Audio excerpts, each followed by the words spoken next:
Salut à tous et bienvenue sur AZ 237. Mélanie ne savait plus quoi faire. Elle marchait de long en large, incapable de se calmer.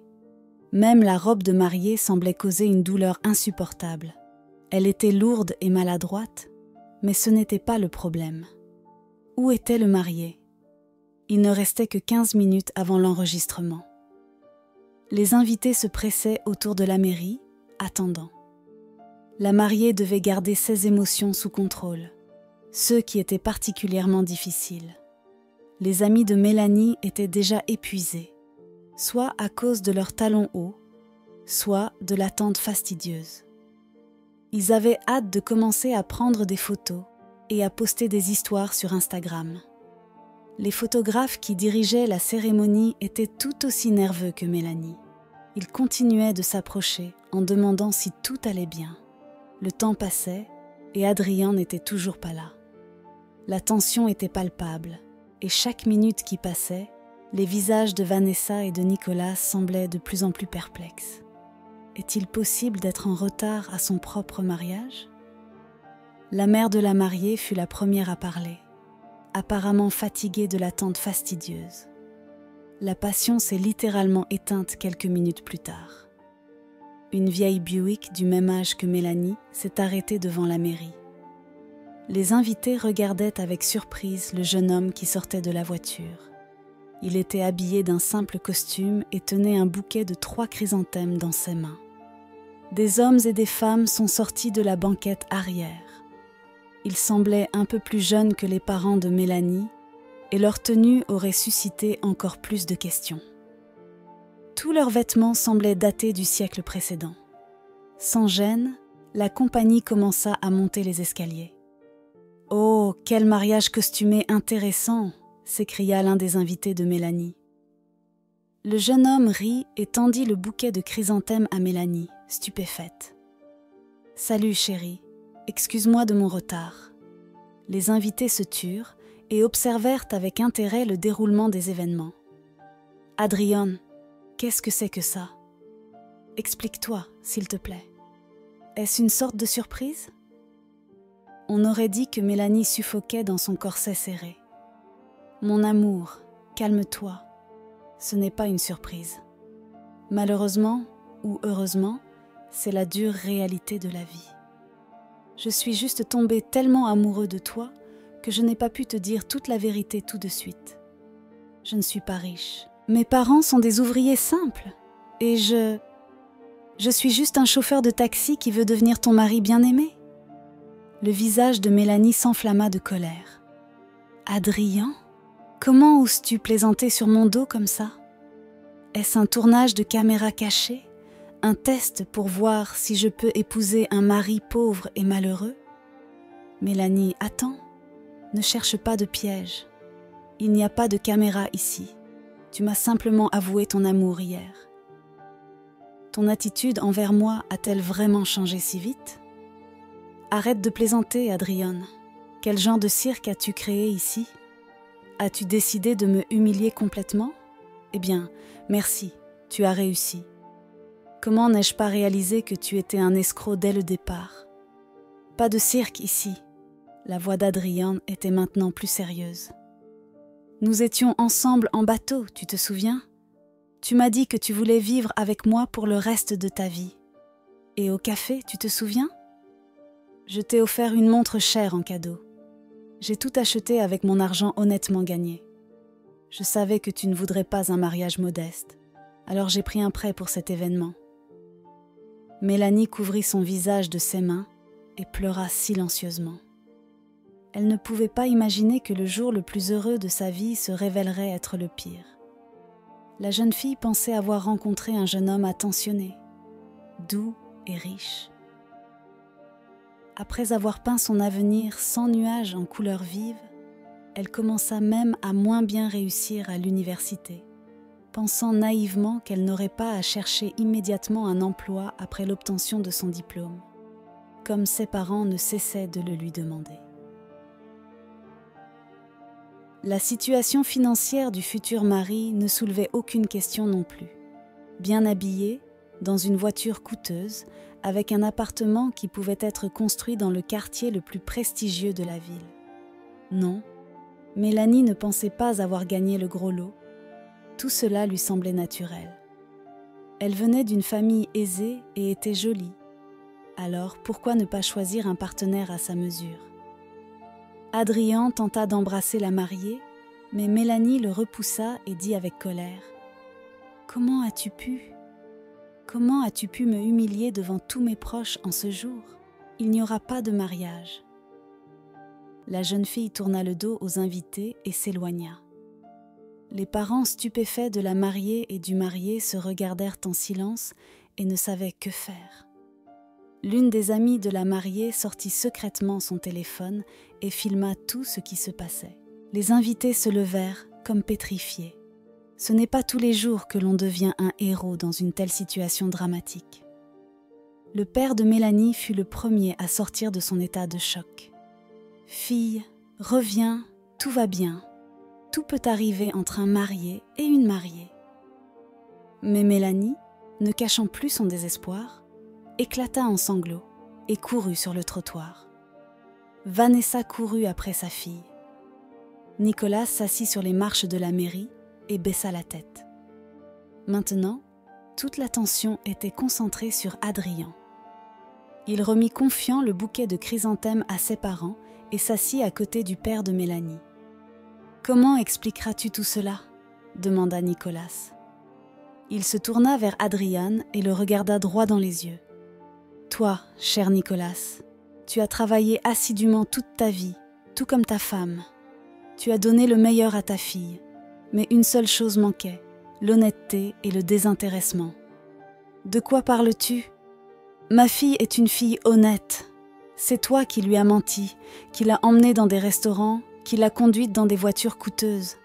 Mais pourquoi, si tu ne pouvais pas te le permettre, pourquoi ne lui as-tu pas dit toi-même ? Je suis certain que si elle t'aimait, ça n'aurait pas été un problème. Vous auriez tout accompli ensemble avec le temps.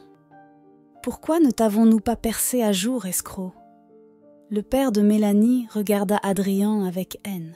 « Personne ne doute de l'honnêteté de votre fille, mais pourquoi a-t-elle fui en apprenant ma situation ? Je ne suis ni un drogué, ni un ivrogne, ni un criminel. Je gagne de l'argent par un travail honnête. Oui, le salaire n'est peut-être pas gros, mais il serait suffisant pour nous faire vivre. Et tu sais quoi ? Je ne me justifierai plus. J'ai aimé ta fille sincèrement, mais aujourd'hui j'ai vu de mes propres yeux qu'elle n'avait pas besoin de moi.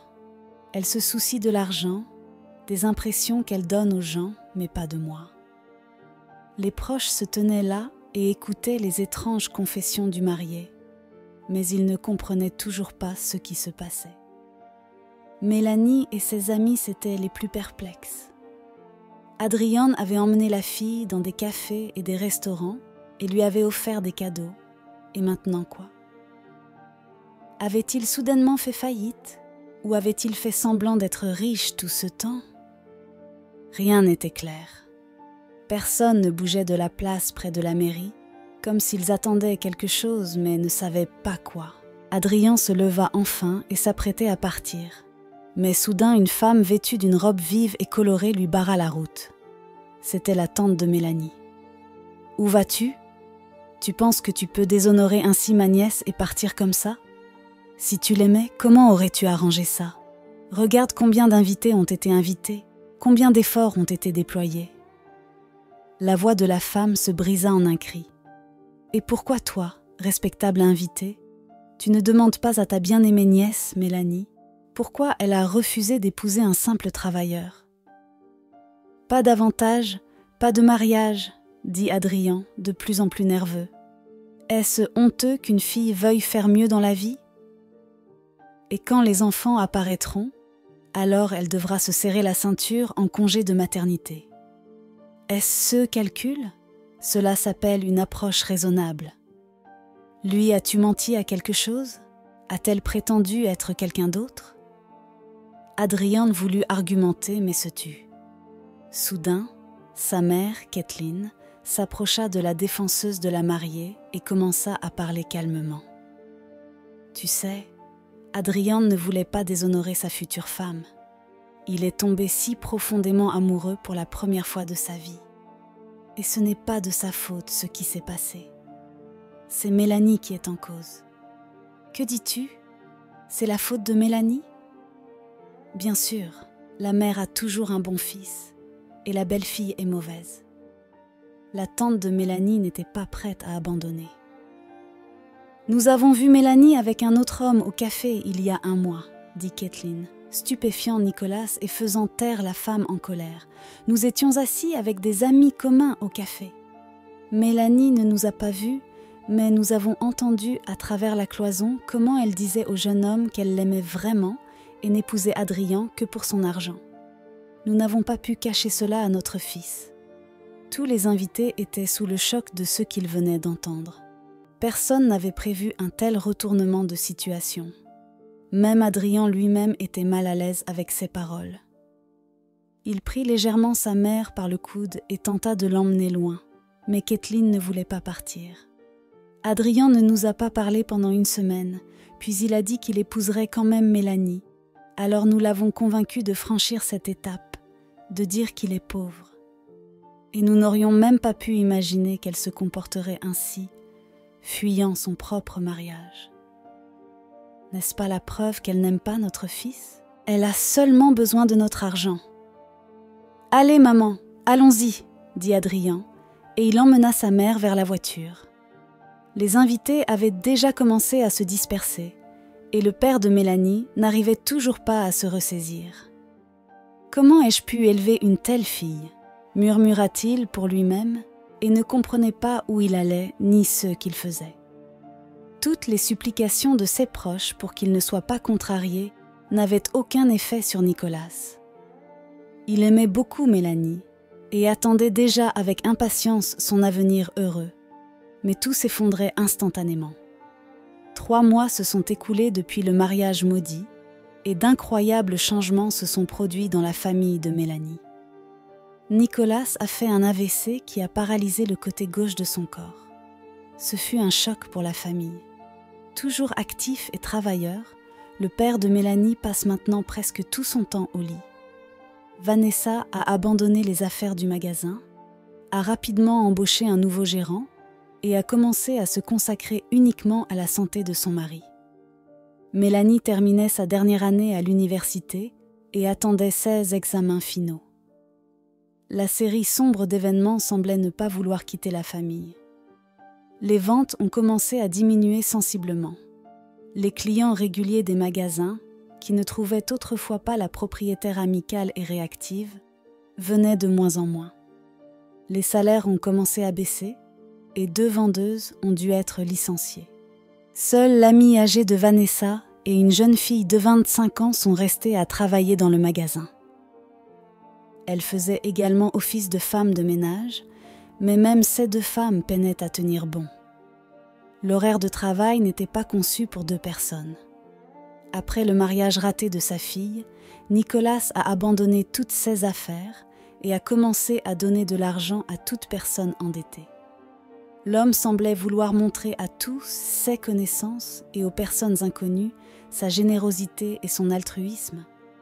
Mais en réalité, dès que la propriétaire du magasin était au bord de la vie et de la mort, tous les débiteurs disparaissaient. Vanessa était désemparée. Elle n'avait jamais traité de telles affaires, et elle n'avait pas le temps pour elle maintenant. Elle a dépensé les derniers fonds disponibles pour la rééducation de son mari. Plusieurs proches parents ont soutenu la famille du mieux qu'ils ont pu, mais chacun avait ses propres affaires et ses propres soucis. Et toute la responsabilité de prendre soin du malade Nicolas est tombée entièrement sur ses épaules. Mélanie elle-même ne s'est jamais intéressée aux affaires parentales. Soit elle était occupée à étudier à l'école et ensuite à l'université, soit il y avait d'autres raisons. En fait, Nicolas et Vanessa ne voulaient pas que leur fille soit impliquée dans les ventes. Après avoir traversé une période difficile dans le commerce, les parents de Mélanie avaient de grands espoirs que leur fille embrasse une profession prestigieuse, très différente de la leur. Cependant, tous les projets de Mélanie se sont effondrés instantanément. Elle ne savait pas comment aider ses parents, et peut-être ne le voulait-elle pas. Elle n'avait aucun intérêt à s'occuper de son père ou à être impliquée dans l'entreprise familiale. Les amis proches de Mélanie semblaient avoir disparu dans la nature. Elle avait autrefois totalement satisfait ses amis quand elle était joyeuse, insouciante et financièrement sûre. Mais maintenant, elle était toujours à court d'argent et de temps. Elle a commencé à agir comme une victime trahie et humiliée. Beaucoup de camarades de classe ne cessaient de médire. Elle pense qu'elle est déprimée et une victime, mais en réalité, elle voulait s'asseoir sur 2 chaises. Épouser un homme riche et, dans son dos, avoir une liaison avec un autre. Ça n'a pas marché et tout le monde lui a reproché l'AVC de son père. Il n'y avait aucune sympathie de la part des proches ou des amis. Adrien, qui était censé demander pardon, n'a pas répondu aux appels ni aux messages. Même sa propre mère ne lui avait pas parlé depuis des jours. Fin juin, Mélanie a enfin reçu son diplôme universitaire. En rentrant chez elle, la fille s'est affalée sur son lit et a pris son téléphone sans dire un mot. « Mélanie, pourrais-tu aller chercher des courses ?» demanda sa mère depuis l'autre pièce. « Vous n'avez rien d'autre à me dire ?» répliqua Mélanie avec défiance. « Mélanie, nous n'avons pas de lait ni de pain à la maison depuis 2 jours. Alors, cela signifie que le pain est plus important pour toi que le diplôme de ta fille ? Tout était à l'opposé il n'y a pas si longtemps. » Sa mère sortit de la pièce, très pâle. « Tu sais, ma fille, je n'ai pas réalisé quelle terrible personne j'ai élevée. C'est douloureux pour moi d'accepter que tu sois ma fille. Attends, tu viens juste de me qualifier de terrible personne ? Es-tu devenue folle ? Je viens de recevoir mon diplôme et tu me donnes une corvée au magasin au lieu de me féliciter ? Tu as presque 23 ans, mais tu penses toujours comme une enfant. C'était une énorme erreur de papa et moi de te complaire et de planifier ton mariage. Alors, tu vas m'accuser d'avoir été larguée par Adrien maintenant ? Oui, je vais t'accuser, et pas seulement de ça. » Sa mère parla doucement pour ne pas réveiller son mari endormi. « Ton comportement a provoqué un AVC chez ton père et une condition pré-infarctus chez moi. Tu as commencé une liaison en sachant que tu allais te marier bientôt. Maman, je t'ai déjà tout expliqué. Je n'avais aucune relation avec ce gars-là. Nous nous sommes juste rencontrés pour affaires. Je ne pouvais même pas imaginer que les parents d'Adrien seraient là. Je te le dis pour la 1000e fois, je n'ai pas avoué mon amour à ce gars-là. Je ne sais pas pourquoi Kathleen a dit à papa que je l'avais fait, et pourquoi tu l'as cru plutôt que moi. Le gars m'a écrit sur Instagram, demandant si moi, en tant que débutante designer, je pouvais lui donner des conseils pour choisir des meubles. J'ai naturellement accepté. L'expérience doit être acquise, n'est-ce pas ? Nous nous sommes rencontrés, je lui ai donné quelques conseils, et il a décidé de me remercier et m'a invité dans notre café étudiant. Nous nous sommes assis, avons bu du café et avons discuté. Il a commencé à me draguer. Je lui ai dit que je me mariais bientôt pour qu'il n'attende rien de moi. Ensuite, il a commencé à me poser toutes sortes de questions, comme si je pouvais l'aimer. J'ai répondu non, et j'ai commencé à me préparer à rentrer chez moi. Ensuite, il m'a demandé si je pouvais payer pour moi. Je lui ai dit « Pourquoi as-tu invité une fille dans un café si tu n'as pas d'argent ?» Il a commencé à se justifier, demandant pourquoi l'argent est si important pour les filles. Est-ce la chose la plus importante dans la vie ? Je lui ai dit que oui, l'argent est important pour moi et mon fiancé est très riche, c'est pourquoi je l'ai choisi. Pourquoi l'argent est-il devenu ta priorité absolue ? Demanda la mère de Mélanie. Mélanie, nous ne t'avons pas élevée dans la pauvreté, tu avais tout ce que tu voulais. Maman, tu es étrange, répliqua Mélanie. L'argent signifie la liberté. Oui, on ne peut pas tout acheter dans la vie avec ça. Mais un bon revenu me permet de travailler et de vivre comme je le veux, pas comme toi et papa. Vous avez travaillé du matin au soir dans votre magasin. Si nous avions été mieux lotis financièrement, papa n'aurait pas été si contrarié par l'argent que nous avons investi dans ce fichu mariage. Vanessa voulait se fâcher contre les paroles de sa fille, mais est soudainement devenue étrangement calme. Ton père a eu un AVC non pas parce que nous avons dépensé beaucoup d'argent pour le mariage. Il a été très contrarié de découvrir quel genre de fille double et égoïste il avait. « Waouh, tu m'accuses encore !» s'exclama Mélanie. « Au moins, j'ai été honnête avec Adrian. Il m'a menti. Soit il était riche, soit il était pauvre. Une personne décente ne se présenterait pas comme ça. Je me respecte et je ne veux pas épouser des clowns et des menteurs. Donc, il y a plus à réfléchir à qui est vraiment double et égoïste. »« Ça suffit, Mélanie, » dit Vanessa d'un ton sévère. « Je ne vais plus te plaindre. Demain matin, nous irons au magasin et tu travailleras comme vendeuse substitut jusqu'à ce que nous fassions un bon bénéfice. »« Moi ? Vendeuse ? Je ne sais pas faire ça. » « Tu as demandé mon avis ?» protesta Mélanie. « Je n'ai pas demandé et je ne demanderai pas. Tu n'as même pas pris la peine de demander combien coûte la rééducation de ton père ces 2 derniers mois, comment je paie les vendeurs, comment je gère tout ça. Tu ne penses qu'à toi. » Elle mit de l'argent sur la table et quitta la pièce. Mélanie se rendit au magasin d'alimentation à proximité et fut submergée de larmes.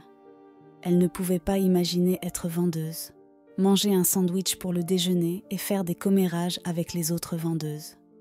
Elle avait l'impression que la fin du monde était arrivée dans sa vie jeune et belle et qu'elle devrait oublier sa carrière de design d'intérieur pour toujours. Qui l'embaucherait en tant que récemment diplômée avec des C à son diplôme pour un emploi aussi sérieux et créatif ? Elle devait acquérir de l'expérience, mais elle ne travaillerait pas gratuitement. Et elle ne gagnerait pas d'argent décent tout de suite. Le lendemain, Mélanie et sa mère se rendirent au magasin, tandis que tante Polly restait à la maison pour veiller sur le père de Mélanie en convalescence. Le magasin était situé à l'intersection de 2 rues animées, ceux qui la sauvaient de la fermeture. Les clients appréciaient toujours la qualité et la variété des marchandises, mais il était difficile de rivaliser avec le centre commercial voisin. Ces généreux départements vendaient des vêtements de mauvaise qualité, mais ils étaient moins chers et très demandés. Puis, lors de la réunion de famille, il a été décidé de mettre en place un système de réduction pour les clients réguliers et d'envisager d'autres tactiques marketing. « Bonjour Vanessa, comme je suis heureuse de te voir », salua la propriétaire, son amie qui travaillait comme vendeuse dans leur magasin. « Bonjour Rebecca, je t'ai amené une nouvelle employée, » pointa Vanessa Mélanie. « Rebecca, je n'ai qu'une seule demande pour toi. Traite Mélanie non pas comme ma fille, mais comme une personne ordinaire venue ici pour tout apprendre. »« D'accord, nous lui apprendrons tout, » dit Rebecca souriante. « Vanessa, pendant que vous êtes là, laissez-moi vous dire que nous avons vendu tout le vieux stock rapidement, mais les nouveaux modèles sont moins demandés. Le tissu est en laine naturelle, mais la couleur est grise, légèrement délavée. Tout le monde n'aime pas ça. Nous n'avons pas vendu un seul costume cette semaine. Tout le monde demande du gris foncé ou du noir classique. Vous devriez négocier avec le fournisseur. Commandez plusieurs lots de pantalons et de costumes car ils sont demandés. » Mélanie écoutait avec horreur la conversation de sa mère avec la vendeuse. Quelle taille et quoi ? Le tissu de laine. Elle était elle-même designer et étudiait les types de tissus, les combinaisons de couleurs. Mais c'était une chose de travailler dans des locaux sans âme et de rencontrer des clients au besoin, et une autre de tenter de plaire aux gens chaque jour. Mélanie se souvint à quel point elle s'était sentie profondément mal à l'aise lorsque maman ou papa s'étaient vantés devant chaque client et s'étaient transformés en des gens si attentionnés et mignons. Les clients partaient avec leurs achats et étaient satisfaits. Mais ses parents rentraient chez eux et ne se parlaient presque pas. Enfant, Mélanie se demandait pourquoi ses parents étaient si fatigués. Après tout, ils n'avaient pas le travail le plus dur du monde. Et ce n'est que des années plus tard qu'elle a compris que tout travail avec les gens, s'il est fait consciencieusement, est très épuisant. Est-ce ce que ma mère veut m'enseigner ? De plaire à tout le monde ?» s'exclama Mélanie, sans réaliser comment elle avait erré dans le rayon des vêtements pour hommes et s'était perdue dans les chemises et les pulls. « Choisis-tu quelque chose pour ton mari ?» Une voix féminine agréable vint de derrière elle. « Tu sais, ton homme bien-aimé aimera probablement ce pull en cachemire. Il est chaud, confortable et douillet. Il y a toutes les tailles et 5 couleurs au choix. Je viens juste... » Mélanie ne pouvait pas trouver comment se présenter. Qui était-elle? La fille de la patronne ou une nouvelle employée? « Je ne te dérangerai pas. S'il te plaît, choisis. Quand tu auras décidé, fais-le-moi savoir. Je viendrai, » dit la vendeuse. « Comme c'est gentil. Il s'avère que les vendeurs dans notre magasin se comportent si gentiment. » Nota Mélanie à elle-même que la fille était magnifique et polie. Son humeur sombre disparut comme de la fumée. Et pour la première fois de sa vie, elle voulait travailler comme vendeuse, aussi bizarre que cela puisse paraître. Mélanie quitta le rayon des chemises pour hommes et se dirigea avec enthousiasme vers sa mère. « Maman, que devrais-je faire ? Je suis prête à travailler. » Vanessa avait l'air d'avoir vu un fantôme. Sa fille, toujours insatisfaite, prenait soudainement l'initiative. « Voici ma fille, Mélanie. Mais toi, Rebecca, la connais bien. Et toi, Greta, tu as récemment commencé à travailler et je ne vous ai pas encore présenté. » Les filles se regardèrent et rirent. « Enchantée. Enchantée également, » dit Greta. Elle expliqua à la propriétaire qu'elle avait pris sa fille pour une cliente et avait commencé à lui proposer des pulls pour hommes. Vanessa sourit, observant l'interaction entre les deux filles. Elle savait que Mélanie avait un caractère difficile et n'avait aucune illusion sur le travail de sa fille dans le magasin. Mais ces derniers mois, elle avait accumulé tellement de fatigue qu'elle décida de laisser faire. Mélanie ne s'attendait pas à ce que tout se passe ainsi. Boum! Et elle devenait vendeuse de vêtements grande taille. Mais étonnamment, la fille ressentit un soudain regain de force et d'énergie. Mélanie chassa toutes les pensées inutiles de sa tête et commença à apprendre les ventes. Ce sont des vestes croisées, ce sont des vestes croisées doubles, ce sont des vestes en tissu sans laine. Ils étaient incroyablement populaires chez nous. Greta parla à Mélanie des modèles dans le département des vêtements pour femmes. Quelle est la taille maximale pour ces vestes? Nous commandons toujours des tuniques et des robes de certains modèles jusqu'au 20 ans ISL. Le visage de Mélanie montrait la surprise ou la perplexité. « Eh bien, tu sais, il y a différents types de corps, différentes femmes, » dit Greta. « Vraiment ? Je ne pensais pas que les vêtements grande taille étaient populaires. » « Eh bien, tes parents sont des gens intelligents et ils ne traiteraient pas avec la vente de choses dépassées. Réfléchis-y. Les tailles des robes, blouses et jupes à la mode se terminent à la taille L. Mais les femmes de n'importe quel poids veulent avoir l'air élégant et moderne. Et les hommes aussi. Nous avons de nombreux clients réguliers qui ne veulent pas perdre de poids, mais veulent s'habiller à la mode. Ce n'est pas notre affaire pourquoi ils vivent ainsi. Notre tâche est de satisfaire leurs besoins. Et tu sais, il y a peu d'endroits dans notre ville où tu peux trouver des vêtements à la fois de haute qualité et à la mode dans cette taille. Bien sûr, il y a des magasins en ligne, mais ils nous talonnent depuis longtemps. Mais dans tous les cas, quand une personne vient chez nous, nous ne lui vendons pas simplement quelque chose sans cœur. Nous nous renseignons sur leurs désirs et essayons de leur proposer des options. Oui, notre tâche principale est de vendre. Il n'y a rien de criminel à cela. Mais qui, sinon un vendeur, suggérera à notre acheteur ce qui lui convient? Avec quoi le porter? Comment le combiner? Regarde, Grace pointa le rayon des vêtements pour femmes. C'est une robe avec un basque. On dirait juste un détail décoratif dans la robe, mais non. C'est le basque qui équilibre les proportions entre une taille normale et des hanches larges. Ou cette robe. Choisis un foulard lumineux, des chaussures, un sac, et tout aura un tout autre effet. Mélanie écouta avec la bouche ouverte les conseils de Greta et réalisa qu'elle avait sous-estimé le travail d'une vendeuse de magasin de vêtements et s'était légèrement surestimée. Greta ne lui a rien dit de fondamentalement nouveau. Mélanie avait une idée des coupes et de la bonne combinaison de vêtements. Après tout, dans sa vie passée, elle suivait les tendances de la mode et faisait régulièrement du shopping avec ses amies. Mais Greta lui a ouvert un nouveau monde en lui expliquant comment parler aux clients sans violer la subordination, comment plaire à un client pour qu'il quitte le magasin satisfait, parfois sans rien acheter. « J'aime travailler ici, vraiment », partagea Greta avec Mélanie pendant le déjeuner. « J'ai beaucoup de respect pour ta mère, donc je n'ai pas quitté avec les autres vendeuses. Tous les propriétaires de magasins ne vendraient pas leurs bijoux pour payer leurs employés. » Oui, ma mère est une femme étrange. Mélanie réussit à peine à prononcer les mots en pensant à elle-même. Maman n'a pas dit un mot sur la vente de ses bijoux. Pourquoi j'apprends tout de la part des étrangers? Et vraiment, je n'ai même pas remarqué que maman ne porte pas de boucles d'oreilles ou de bagues. Je suis une fille terrible. Je suis incapable d'apprendre correctement, de gagner de l'argent ou de me marier. À partir de ce jour-là, Mélanie ne travailla pas seulement à temps partiel dans le magasin familial. Elle commença à essayer plus fort que jamais.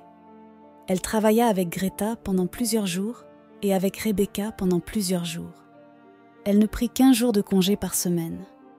Mélanie servait les clients dans le magasin, triait et repassait les vêtements dans l'entrepôt, habillait les mannequins et surveillait la grille des tailles des modèles les plus populaires. Mais surtout, elle prit la responsabilité de promouvoir le magasin sur Internet, ce que Vanessa faisait seule auparavant. Mélanie ne comprenait pas le marketing ou les relations publiques, mais son fort désir de ramener l'entreprise familiale à son niveau antérieur était plus fort que ses doutes.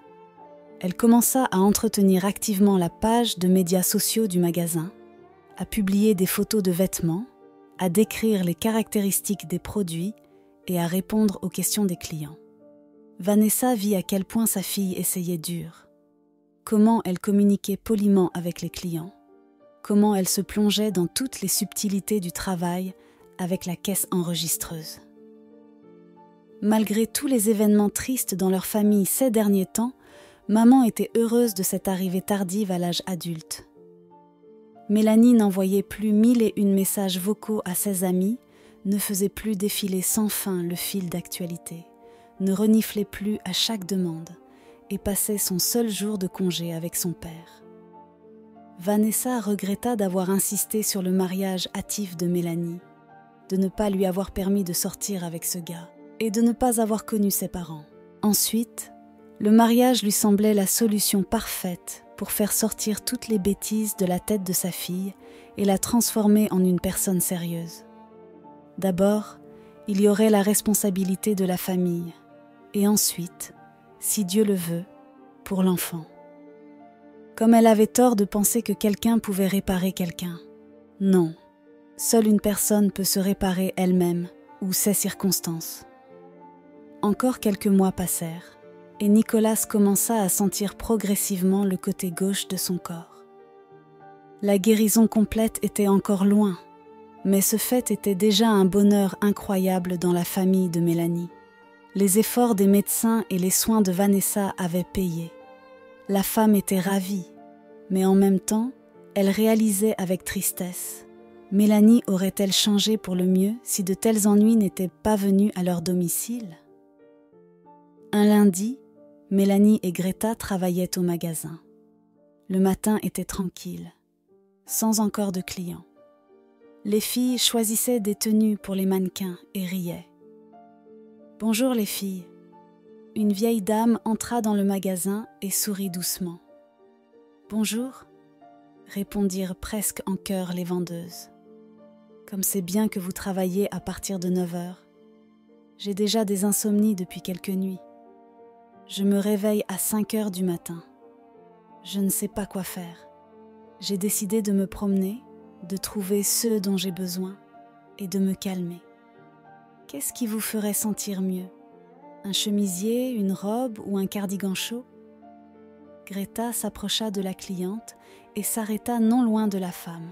« Vous savez, j'ai un problème. Je dois choisir une robe pour un mariage. La taille est XXL. J'ai déjà cherché une robe hier ici, à côté de vous. La femme fit signe de la tête vers le centre commercial voisin. Mais ils m'ont proposé que des couleurs sombres. S'il vous plaît, dites-moi, quel style de robe portez-vous habituellement? Qu'aimeriez-vous montrer et qu'aimeriez-vous cacher? La vieille dame rit. Oh les filles, à votre âge, il faut tout montrer. Vous êtes jeune et mince, mais à mon âge, il vaut mieux cacher. Je veux quelque chose de léger et agréable. Après tout, mon seul petit-fils se marie. Si vous trouvez une robe avec un léger cache-cœur, je serai heureuse. La vendeuse montra à la vieille dame toutes les robes élégantes du magasin dans sa taille. La cliente regarda tout ce qu'on lui proposait avec un grand intérêt. Comprenant que le processus serait long, Mélanie décida d'avoir une conversation légère avec elle. « Alors, votre mariage approche bientôt? Et la mariée est jolie? » ?»« Non, encore 3 semaines jusqu'à la célébration. Mais j'aime que tout soit prêt à l'avance. Mon petit-fils s'appelle Adrien. Quant à la mariée, je ne l'ai pas encore vue. Je suis arrivée il y a 3 jours seulement. J'habite loin d'ici. Mon fils m'a apporté un billet d'avion. Il a dit « Maman, tu vas fêter le mariage de ton petit-fils et rester chez nous pendant 1 mois. » Alors, je suis venue. La femme a essayé toutes les robes, mais n'a pas pu décider laquelle lui convenait le mieux. « Les filles, je vous ai déjà assez torturées. Je suis désolée, mais ça fait si longtemps que je n'ai rien acheté pour moi-même. Il n'y a pas beaucoup d'occasions de se mettre sur son 31 dans la vieillesse. Mon fils m'a dit que le mariage sera au plus haut niveau. La mariée vient d'une famille très riche. On ne te presse pas du tout, sourit Mélanie. C'est bien que la mariée soit aisée. Il y aura moins de problèmes dans la vie matrimoniale. Oh mon Dieu, l'argent n'est pas toujours une garantie d'un mariage heureux. Mon fils, par exemple, il était autrefois une personne calme et raisonnable. Mais maintenant, je ne comprends pas ce qui lui arrive. Il est devenu nerveux et agité. Sa femme lui extorque tout pour une vie luxueuse. Kathleen adore aller dans les stations balnéaires les plus chères et porter des vêtements coûteux. Mais une chose est bonne, mon petit-fils est un garçon honnête. Il aide son père dans les affaires et fait ce qu'il peut. Maintenant, ses yeux se brouillaient. Ça ne peut pas être une coïncidence. Je vais prendre celle-ci, la couleur rose rafraîchit bien, et le tissu est agréable au toucher, décida la vieille femme, se regardant satisfaite dans le miroir. Mélanie ressentit comme une douleur lancinante l'envahissait. Et la vieille dame la regarda avec suspicion et demanda « Vous sentez-vous bien ?» Mélanie ne put cacher ses larmes et sanglota discrètement. « Je suis désolée, juste fatiguée. »« Ne pleure pas, ma chère. Tu auras ta propre célébration dans la vie et tu te marieras. » La femme la réconforta. « Tu sais, je devais me marier, mais ça a capoté à cause de moi, » continua de sangloter Mélanie. La femme prit la main de Mélanie et lui dit doucement « Ne pleure pas. Traçons maintenant mon achat et nous irons dehors et tu pourras tout me raconter. » 10 minutes plus tard, Mélanie racontait déjà tout à la grand-mère d'Adrien sur tout ce qui s'était passé ce jour malheureux. Ensuite, elle parla de l'accident vasculaire cérébral de son père, de comment sa mère consacrait toutes ses forces à prendre soin de son mari, et de comment elle travaillait comme vendeuse dans un magasin pour aider ses parents. « Ma chère, dire que je suis choquée est un euphémisme, » dit Madame Sullivan. « Je suis très désolée pour ton père, mais dis-moi honnêtement, as-tu vraiment trompé Adrien ?»« Non, bien sûr que non. » La voix de Mélanie sonnait désespérée. « Je te raconte tout cela non pas parce que je veux récupérer Adrien. C'est trop tard, il se marie. Je suis juste contrariée d'avoir été calomniée devant tous mes parents, mes amis et mon père, qui ne pouvaient supporter une telle honte. Mes parents m'ont toujours considérée comme pas sérieuse. et je n'ai pas pu les convaincre que je n'ai pas déclaré mon amour à un inconnu. C'était juste une idiote coïncidence.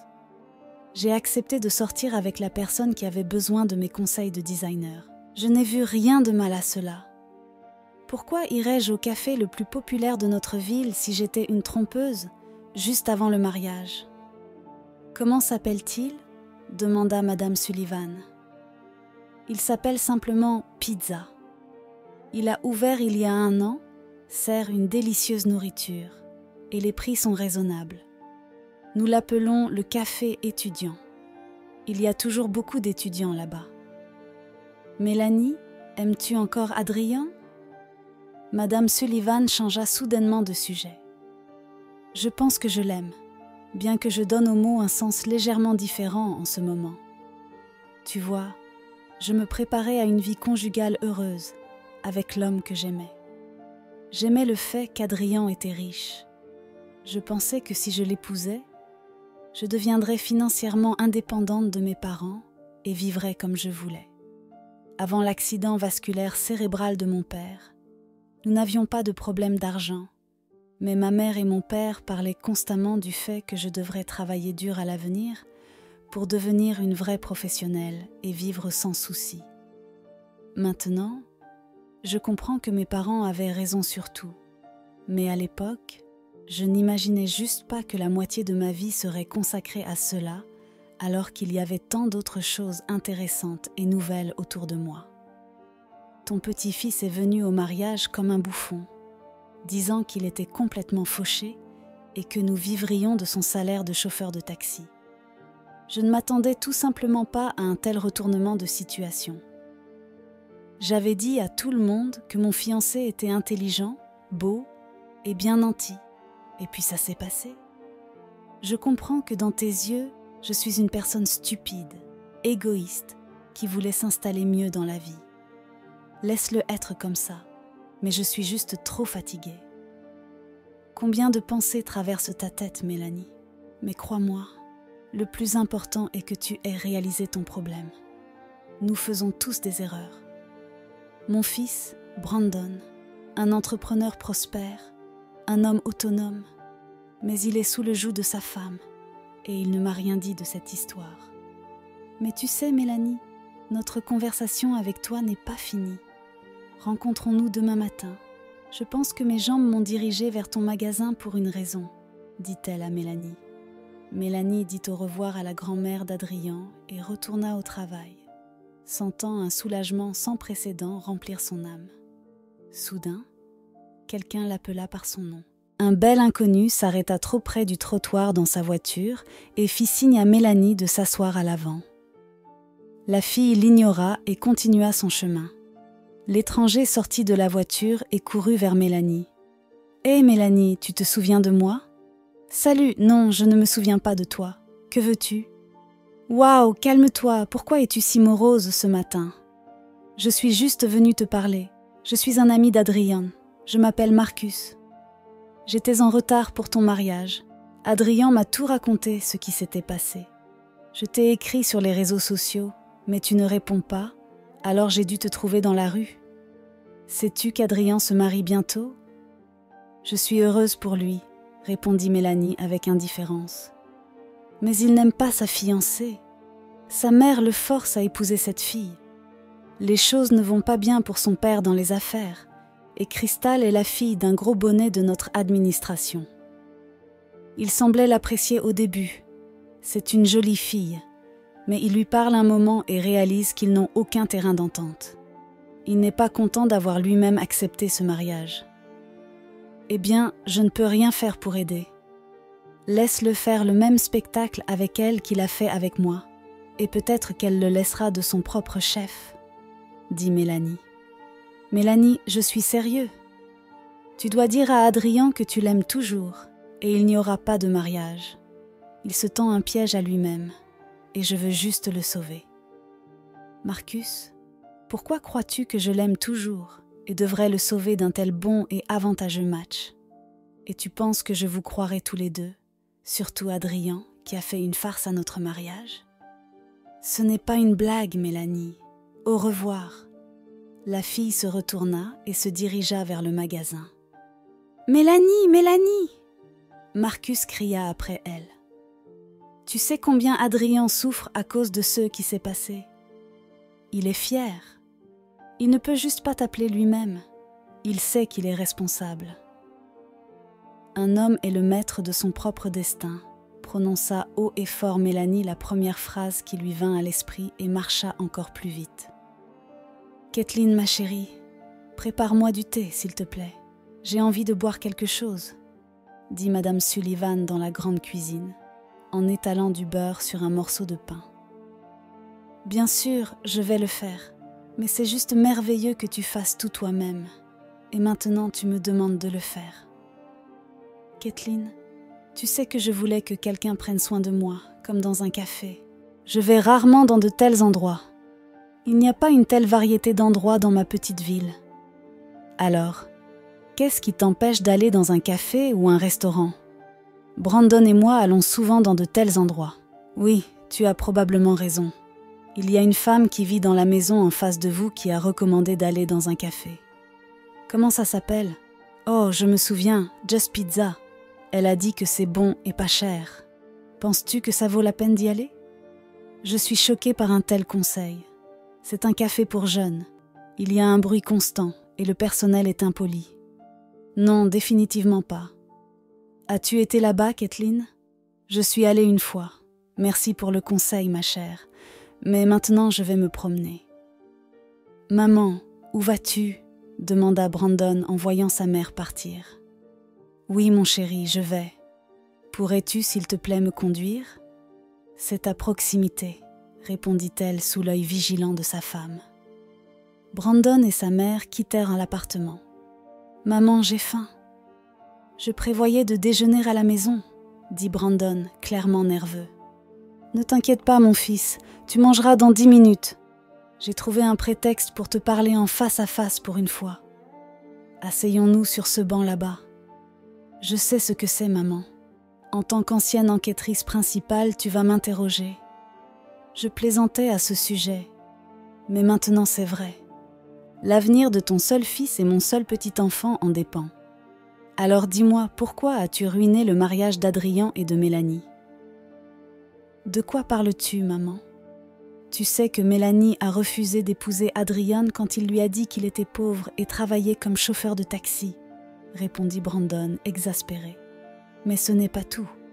Elle flirtait aussi avec un inconnu dans le dos d'Adrien avant le mariage. Nous avons vu et entendu tout ça. Et pourquoi toi et Kathleen, les habitués des restaurants chics, avez-vous décidé d'aller dans un tel café pour jeunes appelé Just Pizza? J'ai été vraiment surpris d'aller dans un tel endroit, mais je n'ai rien dit. Et quelle coïncidence, vous avez eu la chance de trouver 2 tables libres dans un café bondé. Oui, maman, nous avons sauvé notre fils de cette fille menteuse. Et maintenant, il épouse une bonne fille d'une famille décente et aisée. Je serai content d'être lié à son père. Brandon, pourquoi es-tu si inquiet et stressé tout le temps?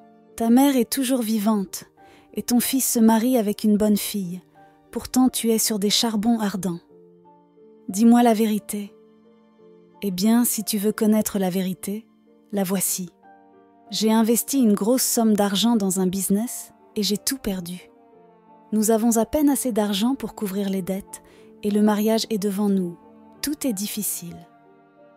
Pourquoi as-tu donné un mariage cher à ton fils en ce moment difficile et t'es-tu mis dans une dette encore plus grande?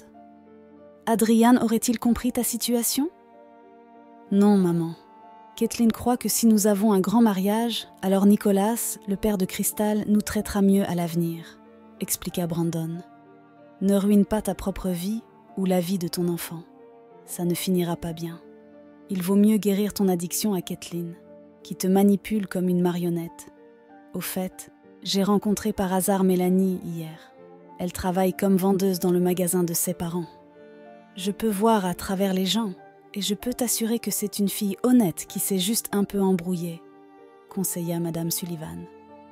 Eh bien, maman, je ne veux même pas écouter, dit déjà Brandon sur le point de partir. Attends, dit-elle. Elle m'a expliqué pourquoi elle a réagi comme ça et s'est enfuie. Tu sais, si ton père m'avait surpris comme ça, je lui aurais au moins jeté une poêle à frire.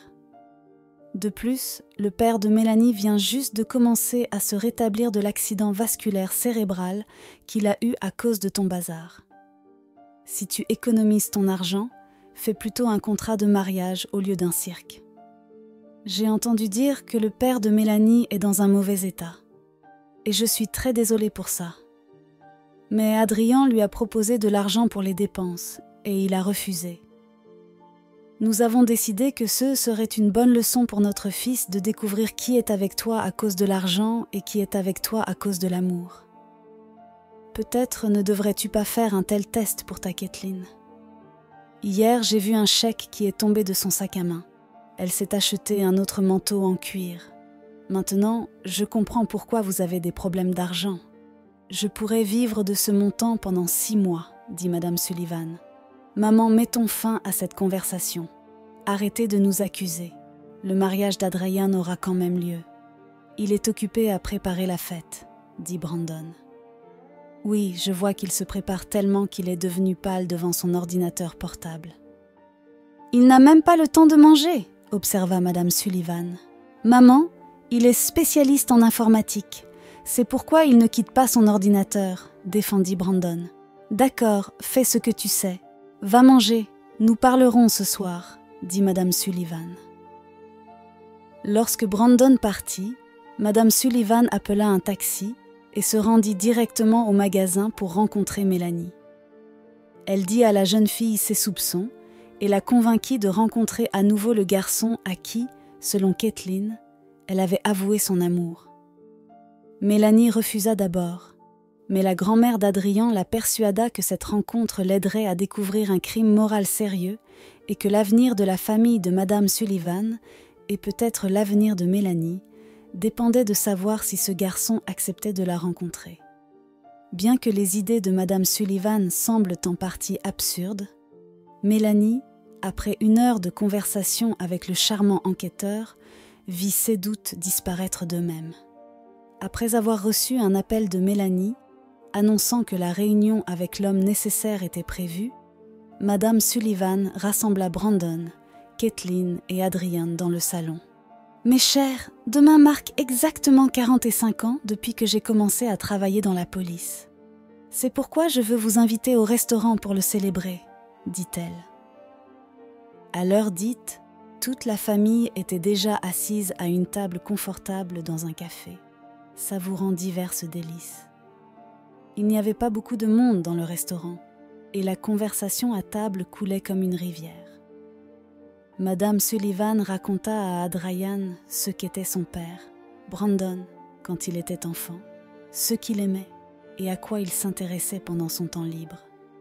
Bien sûr, quelques histoires sur son travail en tant qu'enquêtrice dans sa ville natale furent également racontées par la vieille dame. Après avoir consommé plusieurs boissons alcoolisées, Kathleen demanda soudainement à sa belle-mère « Dis-moi, d'où vient l'argent pour ce restaurant ? C'est un endroit très exquis et cher. Ne soyez pas offensés, je suis juste curieuse. » Madame Sullivan répondit avec dignité, sans aucune gêne. « Comme son fils et son petit-fils, ne vous inquiétez pas, ma chère Kathleen. Nous dépensons mon argent durement gagné. J'ai une bonne pension, et grâce à l'aide régulière de mon fils, j'ai économisé une somme décente à la banque. Cet argent suffira à Brandon pour rembourser sa dette et à Adrien pour ne pas épouser une fille qu'il n'aime pas, que vous avez choisie pour lui. » Adrien faillit s'étouffer avec son cocktail en entendant ces mots. Il n'avait partagé ses doutes sur le mariage qu'avec son ami proche, mais comment sa grand-mère pouvait-elle tout savoir ? Brandon était stupéfait par la franchise de sa mère et ne savait que dire. Kathleen respirait lourdement et était sur le point de commencer une bataille verbale. Je vis sur cette terre depuis des années et j'ai immédiatement réalisé que quelqu'un mettait la pression sur mon fils et Adrien. Certaines personnes aiment résoudre leurs problèmes aux dépens des autres, mais ce n'est pas ton option, mon petit-fils. Je suis sûre que tu es une personne honnête, mais tu es influencé par ta mère, qui ne se refuse pas l'achat d'un 25e manteau en fourrure de chèvre de l'Himalaya à un moment où il y a des problèmes dans la famille. Comment oses-tu me parler ainsi ?» Kathleen se leva et jeta sa serviette froissée sur la table. « Assieds-toi et calme-toi, Mélanie. Viens ici. » À la surprise générale, Mélanie et un inconnu apparurent. « J'ai invité des invités à notre merveilleuse célébration, » continua Madame Sullivan. « Une célébration de la vérité, de l'honnêteté et de la justice. » Kathleen. « Ne veux-tu pas nous dire comment tu as arrangé la rencontre entre ce jeune homme et Mélanie ? Comment tu as réservé 2 tables ? Et comment tu as amené Brandon ici ?» Kathleen regardait sa belle-mère et le jeune homme, prête apparemment à faire un pas désespéré. Adrien fixait Mélanie intensément, se sentant submergé de honte. Comment avait-il pu croire les paroles de sa mère et se retrouver impliqué dans cette aventure honteuse ? Inopinément, le jeune homme inconnu prit la parole en premier. « Je suis très désolé que cela soit arrivé, » dit le gars, regardant Adrian et Brandon avec des yeux tristes. « J'avais juste besoin d'argent. » Et ensuite Kathleen a suggéré de gagner un peu d'argent supplémentaire en provoquant des émotions et des paroles supplémentaires de Mélanie. Je ne serais jamais venue ici et je n'aurais pas gardé cela secret si Mélanie ne m'avait pas dit que son père avait eu un AVC après le choc du mariage. Pardonnez-moi. Le gars baissa les yeux vers le sol et quitta le café. Mélanie se leva et pleura silencieusement derrière le dos de Madame Sullivan. « Mais pourquoi ?» La voix forte de Brandon brisa le long silence. « Pourquoi avez-vous menti à tout le monde, Kathleen ? Pourquoi avez-vous convaincu tout le monde que la fiancée de notre fils était une traîtresse ? Et quand Adrien n'y a pas cru, vous avez suggéré une manière si méchante de tester. Comment ai-je pu me laisser embarquer dans tout ce non-sens ? Je ne veux plus vous voir. »« Attendez, ne sautez pas aux conclusions, » s'exclama Mélanie, se précipitant vers la table comme frappée par la foudre. « Ne vous disputez pas à cause de moi. Je ne suis pas digne d'un tel sacrifice. Adrien, je suis désolée de ne pas t'avoir apprécié comme je l'aurais dû. Je ne m'attendais tout simplement pas à un tel test le jour de mon mariage. » La fille essuya ses larmes et se dirigea vers la sortie. Adrien sauta immédiatement de la table et la suivit. « Donne-moi Mélanie pour mon père, pour avoir cru aux paroles de ma mère à ton sujet comme un imbécile. Allons parler. » Mélanie et Adrien quittèrent le café, laissant Brandon, sa mère et Kathleen assis à la table en silence. Selon les lois du genre, j'étais censée acheter des billets d'avion et partir immédiatement. Cependant, comme je vis loin, veuillez me supporter encore quelques semaines. Je jure que je ne veux pas être la cause de l'effondrement de votre famille. Vous pouvez me détester et me maudire comme vous le souhaitez. C'est votre droit. Mais veuillez comprendre que les sentiments et les destins des gens ne sont pas une blague. Je ne parle pas seulement de Mélanie et Adrian. Qu'en est-il de cette fille, Crystal, qui croit être aimée et sera rendue heureuse ? La mère de Brandon continua. « Je ne voulais pas vous le dire, mais peut-être que le moment est venu. J'ai beaucoup aimé votre père, mais il ne m'aimait pas en retour. Non pas parce que j'étais mauvaise ou qu'il était mauvais, mais pour une raison tout à fait différente. Nos parents ne lui ont pas permis d'épouser la fille dont il était profondément amoureux, et malgré eux, il s'est marié précipitamment avec moi. J'étais la personne la plus heureuse du monde quand je me suis mariée. Je me réjouissais, je rêvais avec impatience, j'anticipais quand tu naîtrais. Ton père a physiquement vécu avec moi, mais jusqu'à sa mort, il pensait à cette fille. Vous ne pouvez pas imaginer à quel point il est douloureux de sentir toute sa vie que vous n'êtes pas l'unique, mais juste une bonne mère et épouse. C'est pourquoi je suis souvent restée au travail. J'ai essayé d'oublier, j'ai reçu des diplômes, des titres, mais je n'ai pas pu obtenir la chose la plus importante, l'amour réciproque. S'il te plaît, pardonne-moi, fils, si je n'ai pas pu te donner assez d'amour maternel. Madame Sullivan serra fortement la main de son fils et soupira profondément. Maman, pourquoi m'as-tu dit tout cela maintenant ? Il n'y avait aucune raison alors. Et maintenant le moment est venu. Je suis désolée. J'ai complètement perdu le contrôle de moi-même, s'exclama Kathleen, et des larmes coulèrent sur ses joues. Tout ira bien. Madame Sullivan prit les mains de Brandon et de Kathleen et les joignit ensemble. Brandon s'apprêtait à s'approcher de la table et à demander l'addition quand une grande figure d'Adrian apparut par derrière. « J'ai 2 nouvelles pour vous, chers parents, grand-mère, » dit Adrian. « Pardonnez l'enquêteur principal pour les affaires de cœur. Permettez-moi de commencer par la bonne. Ma fiancée est soigneusement choisie, Crystal, part étudier à Londres. En conséquence, le mariage est annulé.